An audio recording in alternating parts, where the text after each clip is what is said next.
여러분, 대한민국의 상속세 단연 세계 최고입니다. 단연 세계 최고예요.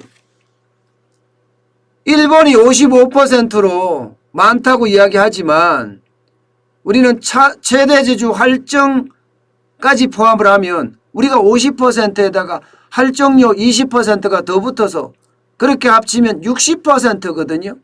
단연 세계 최고입니다. OECD 경제협력개발기구에는 27.1%예요. 거기에 비하면 엄청난 세금이죠. 프랑스도 45, 미국도 40, 영국도 40, 독일도 30, 덴마크는 15입니다. 이탈리아는 4%고 심지어 비과세 국가도 있어요. 스웨덴, 호주 이런 15개국이나 있습니다. OECD 국가 중에 비과세 국가. 상속을 해도. 예를 들어서 삼성이 스웨덴으로 회사를 옮기면 이번에 이건희 회장의 상속세를 12조를 낸다고 이야기하는데 스웨덴에서는 한 푼도 안 낸다는 이야기예요. 스웨덴은 한 푼도 안 낸다. 사실 여러분 돈 많이 벌었으니까 부자니까 상속세 많이 내 이렇게 얘기하시는 분들도 사실 많아요. 내야지. 누구 때문에 돈 벌었는데 국민들이 사줬으니까 네가 돈 벌었지. 어떻게 혼자서 돈 벌었냐. 그러면 상속세도 그만큼 내야 되는 것 아니냐. 뭐 이렇게 이야기하는 사람들도 사실 진짜 많거든요. 그런데 여러분 우리가 간과해서는 안 될 부분이 있습니다. 뭐냐. 이 상속세 때문에 회사를 파는 사례가 굉장히 많아요. 농우바이오 아시죠? 농우바이오. 농우바이오는요. 2013년에 창업주가 돌아가셨습니다. 그리고 나서 상속세가 1200억 원이 나왔어요. 1200억 원. 1200억 원 어떻게 해결할 방법이 없는 거야. 그러니까 유족들은요. 회사 팔아버렸습니다. 농협 경제 지주에다가 농우바이오 팔았어요. 이 농우바이오라는 회사는요. 종자를 하는 기업이에요.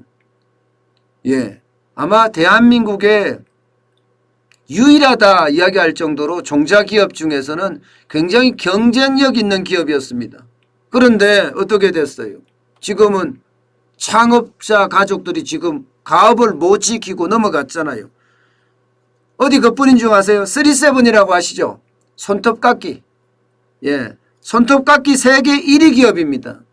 여기도 마찬가지로 2008년에 상속세를 못 내서 지분 전량을 중회홀딩스에 매각을 했습니다. 중회홀딩스에. 또 있습니다. 유니더스라고 아시죠? 유니더스.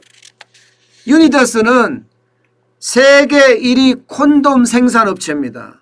1973년에 설립을 해서 대한민국이 전 세계 1위를 기록하고 있었어요. 그런데 2015년에 창업주가 별세하면서 여기도 마찬가지로 국내 사모펀드의 회사를 매각을 했습니다.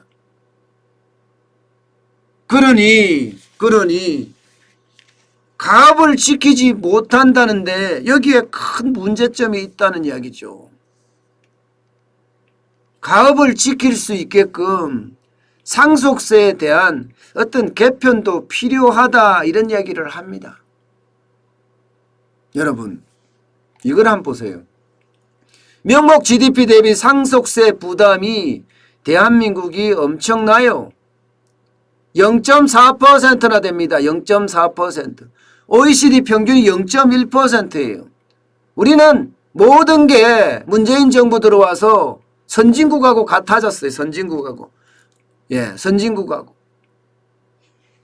우리는 아직 선진국이라고 이야기하기는 좀 멀어요. 물론 이 상속세 문제는 문재인 정부 들어와서 그런 거는 꼭 아닙니다. 상속세는 예전부터 지금 그렇게 해왔으니까 말입니다.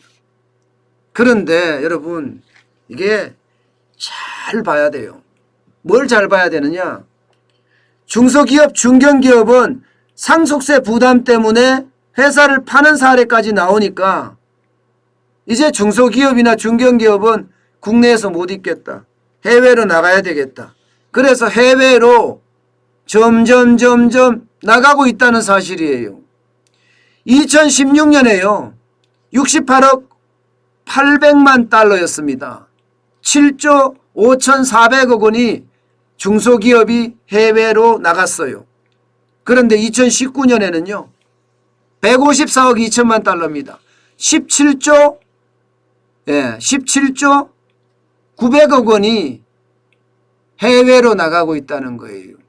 결국은 상속세 부담 때문에 해외로 옮긴다는 이야기가 됩니다. 2016년에 중소기업 법인이 1684개였는데 2019년에는요 2063개로 늘었습니다. 결국은요 상속세 부담 때문에 국내는 최소한의 기능만 남기고 생산의 터전은 해외로 옮긴다는 그런 결과를 지금 도출하고 있습니다. 그만큼 말입니다. 상속세 부담이 많이 된다는 이야기예요. 일본도 이런 사건이 똑같이 일어났거든요. 일본도. 그런데 일본은 이 법을 2018년에 좀 바꿨어요. 보시는 것처럼 가업으로 기업을 상속할 때는요. 공제 제도를 도입을 했습니다.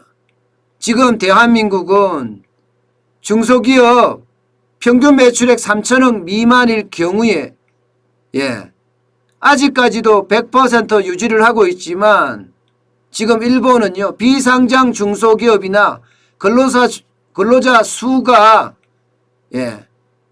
상속세하고는 상관없다. 그러면서 공제 금액을 비상장 중소기업에 대해서는 100%. 공제 한도 자체도 없애버렸습니다. 우리는요. 공제 한도가 상속세의 100%예요. 우리는 상속세를 그만큼 많이 낸다는 이야기예요. 공제 한도가 겨우 200억에서 500억밖에 되지 않습니다. 그러다 보니까 다 외국으로 나가는 겁니다.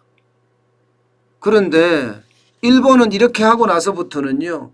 2017년에 가업승계 신청 건수가 396곳이었거든요. 그런데 2019년에는 10배 늘어납니다. 10배. 3,815곳으로 늘어났어요. 제가 상속세를 무조건 이게 낮추라는 이야기가 아니에요. 부에 대물림을 해서 부자는 영원히 잘 산다는 그런 공식을 만들어내자는 이야기는 분명히 아닙니다. 제가 말씀드리고자 하는 것은요. 중소기업의 경쟁력을 키우기 위해서는요. 가업승계에 관한 한 상속세를 면제해 줄 필요가 있다는 이야기입니다. 오죽했으면 일본이 가업승계에 관해서 상속세를 면제해 줬겠습니까? 게다가 세계 최고의 상속세는요. 내릴 필요가 있습니다. 전 세계와 우리는 경쟁을 해야 되잖아요. 일본하고 경쟁하고 프랑스하고 경쟁, 미국하고 경쟁, 영국, 독일하고 경쟁하고 있습니다. 그런데 우리만 이렇게 상속세가 많아서는 전 세계에서 경쟁할 수가 없는 겁니다. 전반적으로 상속세를 개혁을 해야 되고요. 여기에 중소기업의 가업승계에 관해서는요. 상속세를 면제해 주는 그런 제도적 개혁도 일어나야 된다는 이야기입니다. 그 어느 때보다가 친기업적이고 또 기업의 경쟁력을 북돋을 수 있는 그런 정책이 필요하다는 이야기예요. 상속세가 이렇게 많아지면 여러분 기업가 정신이 망가질 수밖에 없어요. 기업가 정신이라는 게 도전해서 성취하는 게 이 기업가 정신인데 아니 벌어만 뭐해. 기업에 세금으로 다 뜯기는데 하는 생각을 하게 되면 기업인들은요. 해외로 이전할 수밖에 없어요. 저는 그런 자체도 원천 차단해야 된다. 그러려고 하면 이게 이해 가능한 합리적인 기준으로 상속세를 매겨서 기업가 정신을 북돋움과 동시에 세계 기업들과 경쟁할 때도 경쟁력이 높아질 수 있게끔 개혁을 해야 된다는 이야기입니다. 그 어느 때보다가 중소기업에 대해서는요, 가업성계에 상속세 면제 제도가 필요합니다.